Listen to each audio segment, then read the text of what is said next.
been a pretty quiet transfer window, all things considered, here in Season 3 of our realistic Crystal Palace career mode. Here on transfer deadline day, there actually aren't a huge number of interesting transfers to go over. Man City have splashed 140 million on Eduardo Camavinga though, and in order to stump up the cash for that transfer, they did have to get rid of Rodri, Bernardo Silva and Ruben Diaz. Newcastle lose Alexander Isak to Barcelona. Arsenal grab Rafael Leao and Frankie de Jong. But beyond that, there hasn't been a huge amount going on. Certainly not in the Premier League, at least. Gabriel does join Bayer Leverkusen.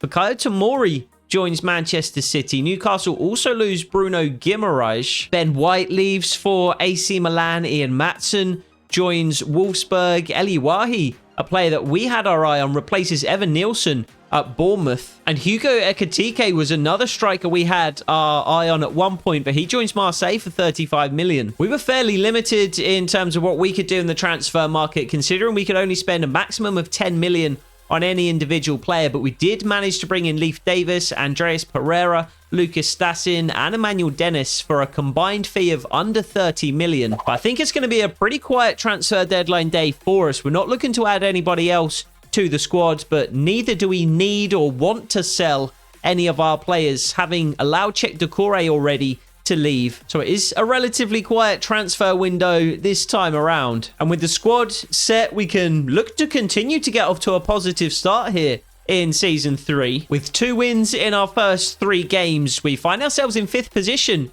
in the Premier League. A narrow 2-1 loss against Tottenham Hotspur, the only disappointment from Episode 1. We have a chance to build on that here in Episode 2 with 3 additional Premier League games. Our featured game of the episode will be our trip to Old Trafford to take on Manchester United. And I'll be showing you highlights in just a moment of our game against Brentford at Selhurst Park. We'll be quick simming our final Premier League game of the episode against Aston Villa, as well as our Carabao Cup match against Newcastle United. Now, one of our objectives this season is to qualify for a European competition by any means necessary. And of course, the Carabao Cup is one possible way of doing that. To qualify for Europe, we'd have to win the Carabao Cup, and even then we would only make the Conference League.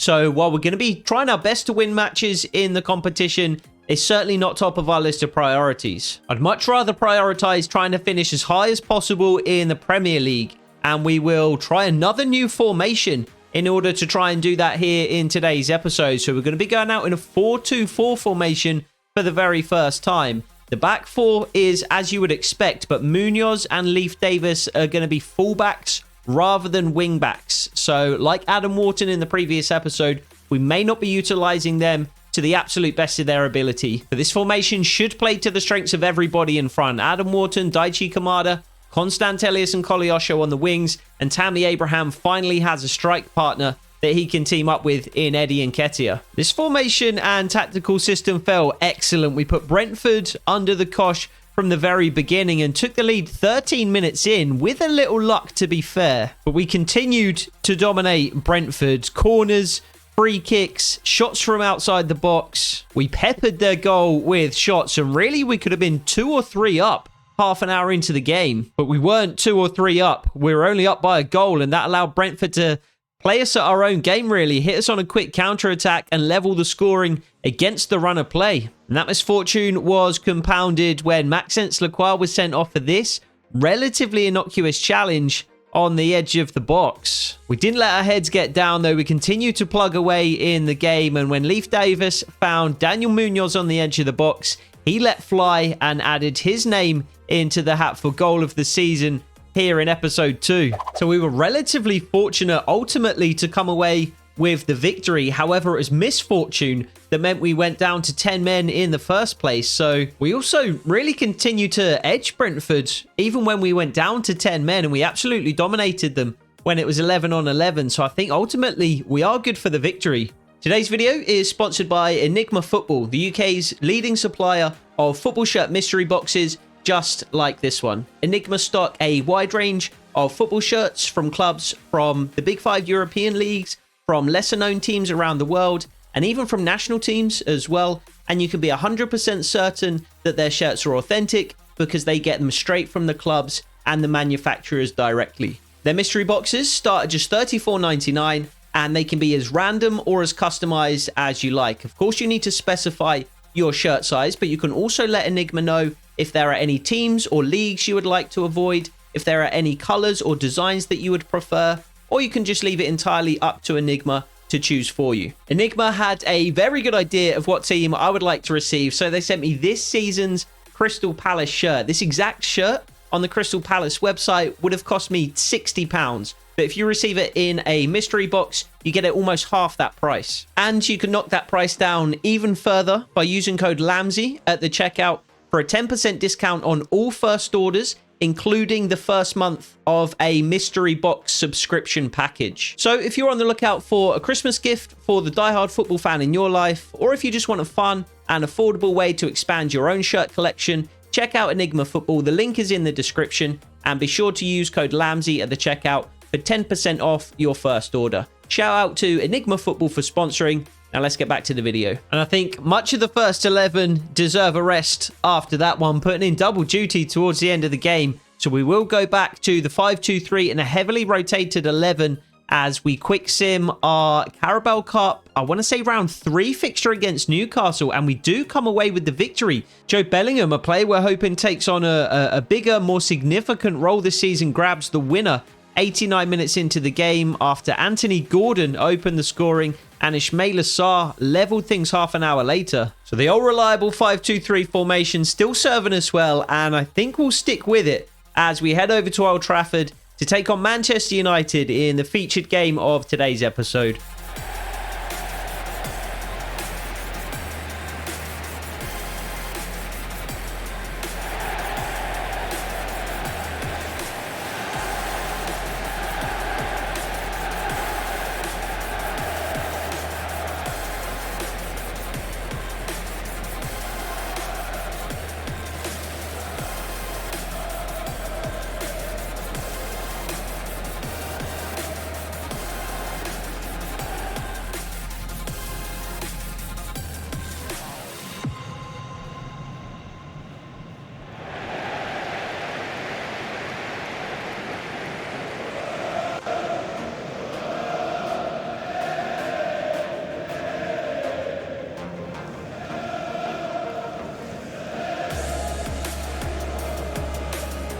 Attending the Theatre of Dreams. Enjoy the match.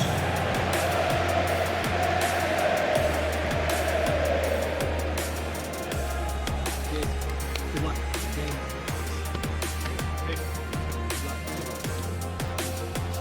Game. Have a great game. Thanks. Good luck. Hey. Good luck. So game out there.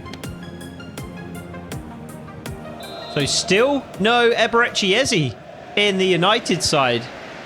We sold him to United last summer. And I think we've only seen him once for a very brief period off the bench. I don't think he's even on the bench today. So got his big money move, did Eberechi. But it's kind of faded into obscurity already. Daichi Kamada, in the meantime, has kind of become the face of the club. Adam Wharton the same. Both get a strike away at goal early. Both of which, however, are blocked. Chris Richards back in the side today as well.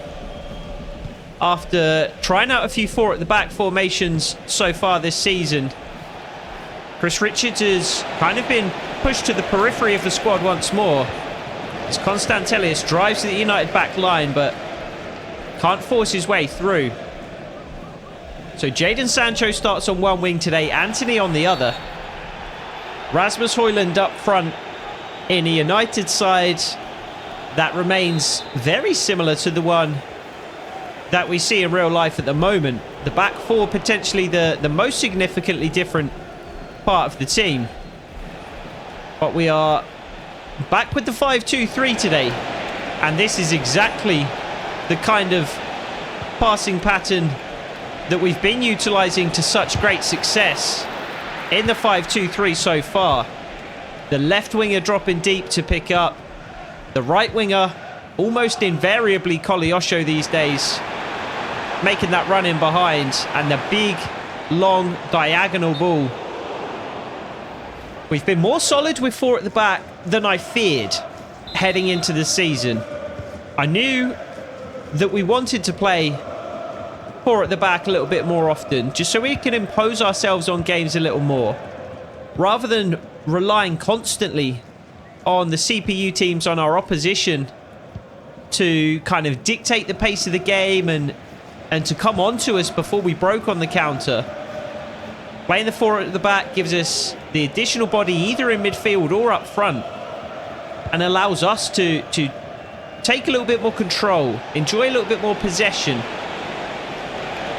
However, it does of course come at a cost, and that cost can often be defensive solidity. However, we've been more than competent defensively to begin the season, and to some extent that does come with the additional possession. The more that you possess the ball, obviously it follows the less the opposition can possess the ball, so the less often you have to defend. Great challenge down your Munoz. Can't prevent the ball going out of play though.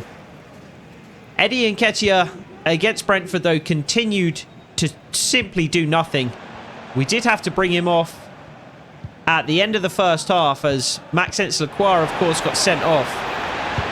Good save. Dean Henderson needs to get back to his feet. Just about manages to do that in time to punch clear. That'll be Mainu. Finds Ugarte. Mainu once more. Højlund. And Chalobah's there to cut it out. Straight back to United shirt though. And that's a big save from Dean Henderson, as Højlund takes a tumble in the box. And we can look to break here with Munoz. And with Koleosho in behind, and it will drop right into the path of Luka Koleosho, and it's a great ball across the 6-yard box. Tammy Abraham didn't quite gamble enough though, and Daichi Kamada, persistent play, finds Adam Wharton, and Constantelius just takes a heavy touch, and United can claim and work clear. So yeah, Eddie Nketiah, I'm not sure how much longer he's going to be at the club, to be honest. Could well be a January departure for us, because he's been awful. And oh, that's a great ball. Dean Henderson off his line, quick to get there though. And to be honest, I think we could add to the squad in January. I will have to check my exact wording on the custom objective that we set for ourselves heading into the season, but I believe we were only limited to spending 10 million per player for the next transfer window. I don't think it was for the next season. Constantelius just trying to buy time to find Kamada. So if that is the case, there's no reason why we can't add to the squad significantly in January. Anthony opens the score for United. And it's been coming, to be fair. They've been using possession better than us. And they haven't created too many clear-cut opportunities yet in the game, but it has felt like that goal was coming. Lacroix tight to Anthony originally, but couldn't stick with him. Nothing Henderson could do about it against his former club. And Anthony does give United the lead. So the 5-2-3 not serving us quite so well in this game as it did against Newcastle. And for the second episode in a row, we are looking to come from behind in a featured game to get a result. Koleosho put into a good area. It's Constantelius at the back post though. We needed Abraham challenging for that, really. What a start to the season he's had, by the way. I believe 6 goals already. And we're only 2 episodes deep. Well, barely 2 episodes deep. Not even yet 2 episodes deep. Chalobah comes across. Again, can't deal with it. Dean Henderson makes the save this time, though. And United will look to extend their lead via a corner instead. They go short. Lindelof on the edge of the box. The shot, thankfully, straight at Dean Henderson, because I took one defender completely out of the play there. I thought I'd be controlling the defender to the left. I wasn't. So, come on, come on. You've got to be making that run. You've got to be making that run. We're all at odds, though. Oh, that's a great challenge from Chalobah. Unfortunately, it falls right to Højlund, and United are going to be in. And it's a good save by Dean Henderson. It's a pretty tame shot in the end. But after a fantastic intervention from Trevor Chalobah, somehow United were in. That would have been so unfortunate to concede there, because it was a really good intervention from Chalobah that was almost actually punished. Wharton finds Chris Richards. Struggling to get out of our own final third at the moment, really. And this is the danger with the 5-2-3. It has served us well in the past, but we don't have the options to build like we do with the 4 at the back formations. Mainu. Adam Wharton sends him backwards. Bruno Fernandes, though, finds Højlund. And it's another good challenge from Chalobah, but again, finds the United shirt with the clearance, and Anthony wriggles away, and it's another big save from Dean Henderson. And we have to hit United on quick counter-attacks, because that seems to be really the only way we are managing to create any kind of an attacking threat. And even then, that threat seems to be limited. Højlund. Back to Mainu. Fernandes. Anthony finds Fernandes again. United enjoying a lot of success going forward.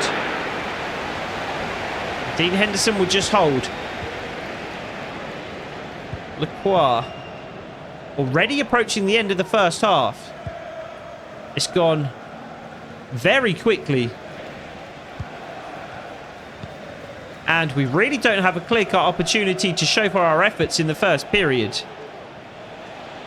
Nicely worked through Adam Wharton, though. Finding Leif Davis, who's being dragged back. The referee wants no part of it. How that's not a free kick, I have no idea. Leif Davis does manage to cross and is punched away tentatively by the United keeper. We're not even managing to find a route in down the flanks either. Might even be worth changing things either at half-time or certainly in the second half. Fernandes. Sancho puts it wide. It may be worth changing things because this 5-2-3 is just... it's not working. Chalobah. Richards. Wharton. Finds Lacroix. And Koleosho in space on the far side. Feints to go outside, but instead cuts in. Beats one. Beats two. Sends Constantelius one way. Cuts back the other. Koleosho trying to do it all himself. He's seen precious little of the ball in the first half. Just kind of said there, if you want something done right, you have to do it yourself. And he almost did, to be fair. Almost worked enough space to get a shot away. And other than that very direct kind of style of play, we've had almost no success in the first half. Barely able to string two passes together. I think maybe we are best just dropping balls into the channel and just letting Luka Koleosho cook. Koleosho once more. Kamada there. Can't find him.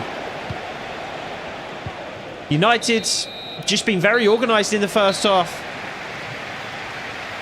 Have created a number of half chances in the first period. And have managed to take one of them through Anthony. Maybe a little more clear-cut than a half chance, that one. But they've been rock solid defensively, organised in midfield and clinical up front. It's been an excellent performance from United so far, and we're going to have to change things in the second half if we do want to get back into it. We will go back out in the 5-2-3 for now, though. Looking to change things before the hour mark, though, if we don't see a significant improvement. Which, to be fair, early doors, but it doesn't look like we're going to. Fernandes gets the shot away, absolutely buries it. So not only do we not see a significant improvement, but 90 seconds into the second half rather, we're now 2 goals down. Absolute wonder strike by Bruno Fernandes. Just put it right into the top corner where Dean Henderson was never going to be able to reach it. Chris Richards comes across. I thought he had it covered. Maybe slightly less than ideal positioning from Dean Henderson. But even if he was ideally positioned, I don't think he was picking that out from the top corner. So, 2-0 down. Long way back in this game now. And it does... Although we still have pretty much an entire half of football left to play, you have to say it looks like we're going to succumb to our second defeat of the season. Constantelius. Abraham hits the bar. If that went in, maybe not. Adam Wharton blocked and in. We'll take it. We will take it. I thought the chance had gone when Tammy Abraham's header came back off the bar. But it's recycled. Adam Wharton gets the shot away, whilst the Manchester United player is writhing in agony on the floor, and it takes a big deflection, which takes it right into the corner of the net. That would have been a comfortable save for the United keeper, Diogo Costa. And instead, completely wrong-footed, and the ball wriggles in to that near post. So we are back in it after all. Frantic 5 minutes to begin the second half. We are pretty much where we began the second period. A goal behind. Oh, how have we allowed that? Great save from Dean Henderson, but how did we allow that defensively? That was so poor. Constantelius is to turn back towards Leif Davis. Chris Richards once more. It's back to Maxence Lacroix and Adam Wharton into the feet of Tammy Abraham. Couldn't quite force it. They're going to put a little bit of pressure on United now when they have the ball in those deeper areas. Looking to step up with the centre-backs as well to put a little more pressure on United in midfield. They've been far too comfortable on the ball today. We've allowed them far too much time and space. Oh, I thought that was ideal from Leif Davis. I thought he'd given his man the feint and the step over and sold him. And to be fair, I think he did. It was just a lunging leg that allowed the United player to make the challenge anyway. Long shot from Fernandes, and somehow it's a free kick. It's off his arse. It's not even off his hand. Fernandes from range cracks the woodwork. Tammy Abraham did the same at one end. Bruno Fernandes has done it again at the other. Oh, Sancho, nice. Shot from range from Anthony this time. Saved by Dean Henderson. And Leif Davis will get the quick counter-attack started once more. Luca Koleosho in space on the far side of the field. And it's a perfectly placed pass. And if Luca Koleosho can get a shot away here, which he can, he might level the scoring, and he does. An hour into the game, we are somehow back in it. Looked like the game is gone. 90 seconds into the second half, as United doubled their advantage. But Luca Koleosho ties it up. What a finish. Excellent composure to lift the ball towards the top corner, because Diogo Costa was well positioned and he was narrowing the angle rapidly on Luca Koleosho. But it's what we said in the first half. Maybe we just need to get it into Luca Koleosho's feet as quickly as possible and let him cook. It's exactly what we did there, and it worked to perfection. So we said it was a long way back in this game. Maybe not. We have traversed that distance already. Adam Wharton finds Koleosho. Leif Davis on the overlap. Not Koleosho, Constantelius. I'm going to continue to do that as their names continue to be so similar. Abraham in the box. How are you not headering that? Constantelius put it on a plate for Abraham. He doesn't even try and header it. Looked as though he was kind of trying to take it down over his shoulder. Oh, Kamada can't win it back. Sancho continues forward. Munoz ushers him down the wing.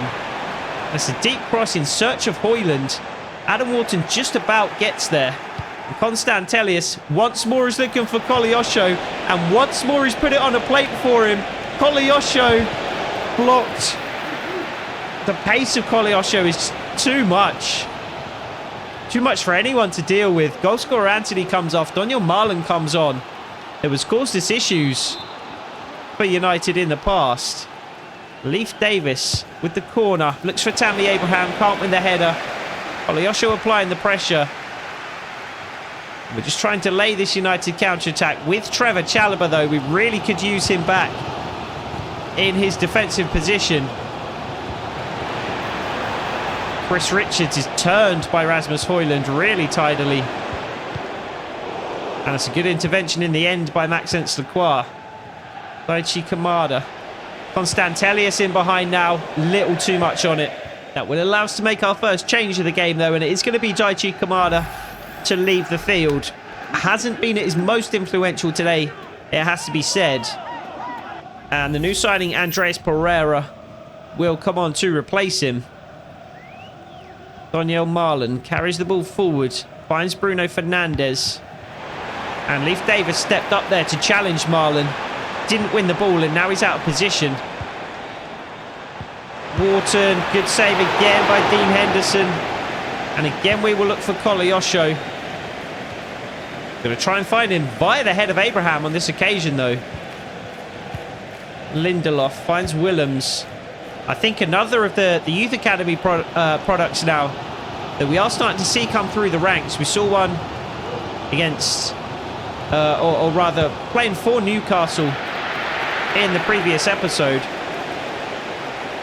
And I think we see one here again for United.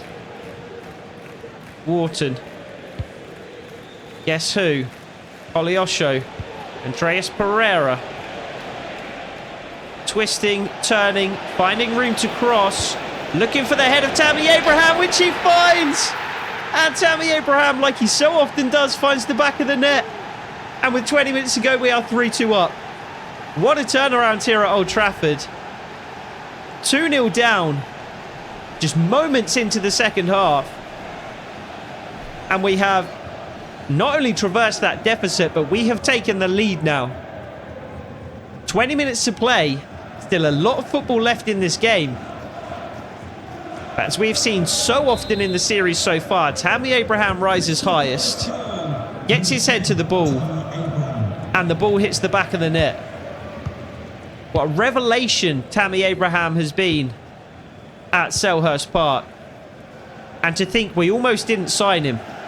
I wasn't really convinced by Tammy Abraham last summer. He was on the shortlist for sure, but I had my eye on the likes of Richarlison and Lucas and Metcher was a player we almost signed. But Dougie Freedman fancied Tammy Abraham.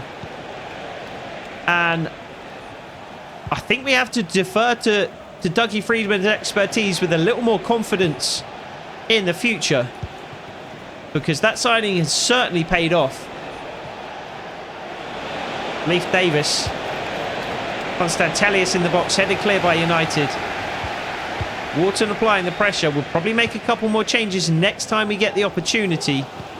One of which I think is going to be to drop our defensive line back just a little as we try and see out the remaining 15 minutes or so of this game. We'll certainly make some substitutions as well, though. Ball falls to Munoz, thankfully. Dean Henderson's clearance taking an awkward bounce off a United player. Leif Davis. Constantelius in behind. And found. And Tammy Abraham found. And it's 4-2. Tammy Abraham grabs his hat-trick, I believe. Did Tammy Abraham score the first goal of the game? I genuinely don't remember. No, it was Adam Wharton in the end, wasn't it? Tammy Abraham hit the bar with the header, and it fell to Adam Wharton. And Adam Wharton put the ball in the back of the net. But we somehow have doubled our advantage. 4-2, what a crazy game. So, a number of additional changes as we enter the last 10 minutes or so of the game. Tammy Abraham leaves the field. Lucas Stassin comes on to replace him. Stassin, another one of Dougie Friedman's recommendations. So, if Tammy Abraham is the precedent, then Lucas Stassin should also grow to be an unbelievable player for us. Whether it works out that way again, we are, of course, yet to see.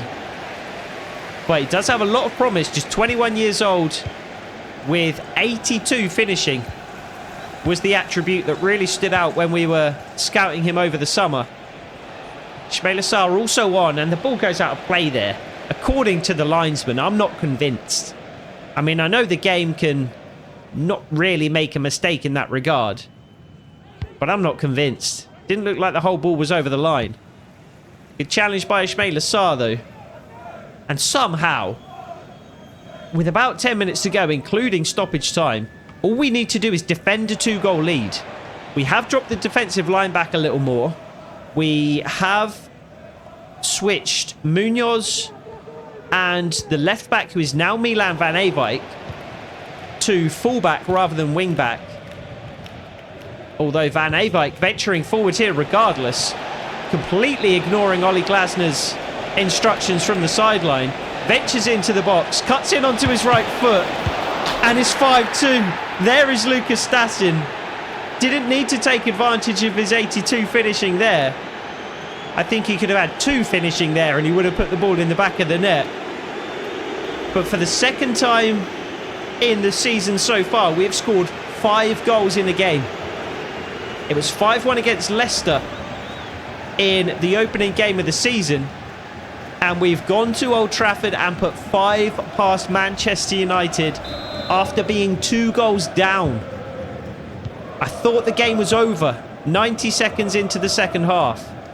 I thought a 2-goal deficit, especially based on the way that the first half went, would be unassailable. It's proven to be anything but. All we needed was a little momentum. All we needed was a little confidence. All we needed was the ball to hit the back of the net once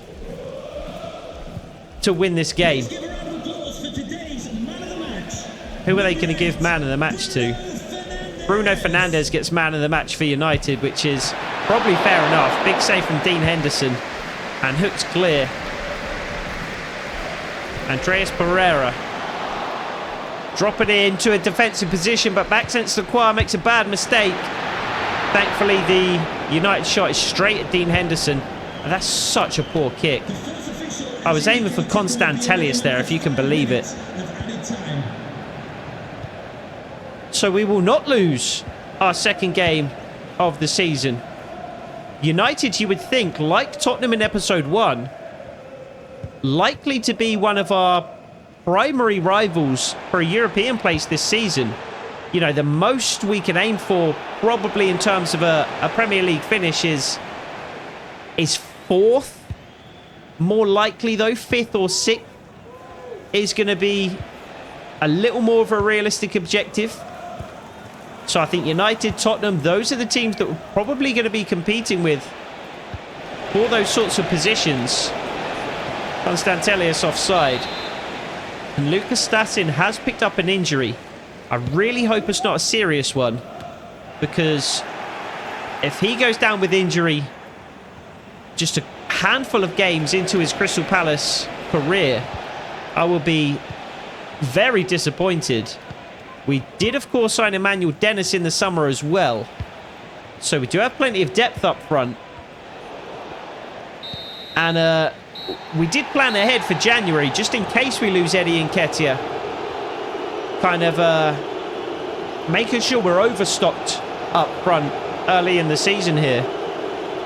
But Statin does grab not his first goal for the club. We have seen a goal in quick sim for him, but he does grab his first goal in a featured game. Tammy Abraham grabbing 2, so not quite grabbing the hat-trick. But what a turnaround in the second half. Absolutely unbelievable. I thought Bruno Fernandez's goal was the end for us. But Wharton gets on the score sheet. Koleosho, Abraham grabs a couple. Stasin comes on and grabs a 5th. Unreal comeback. I haven't seen a broken toe injury in quite some time, but of course we get one for Lucas Stasin, our exciting, new, young striker. We just can't have nice things. And I have no idea how these teams of the week are selected, because we beat Brentford, yet they have not 1, not 2, not 3, 6 players in the team of the week. Maxence Lacroix got sent off in that game and had an average game against United, to say the least. And he makes the team over Tammy Abraham, over Luca Koleosho. Makes absolutely no sense. But we do have one final game of the episode to get to as we host Aston Villa at Selhurst Park. And we are going to go out with the same 11 that just absolutely thumped Manchester United. Aston Villa don't thump us exactly, but it is a convincing victory. Amadou Onana on the score sheet, not once but twice. Lewis Dobbin grabbing a late goal as well. And Constant Tellius gets what is ultimately a consolation goal for us. So disappointing that we didn't manage an unbeaten episode, but with that 5-2 victory against Manchester United, we were playing with house money just a little bit heading into that final game, picking up additional points that we really weren't expecting to pick up, to be honest. And from those 3 games, I will certainly take 6 points. 7 would have been beautiful, but 6 I think is more than sufficient. And it does see us hold on to 4th place in the Premier League. 4 goals and 2 defeats in our opening 6 games.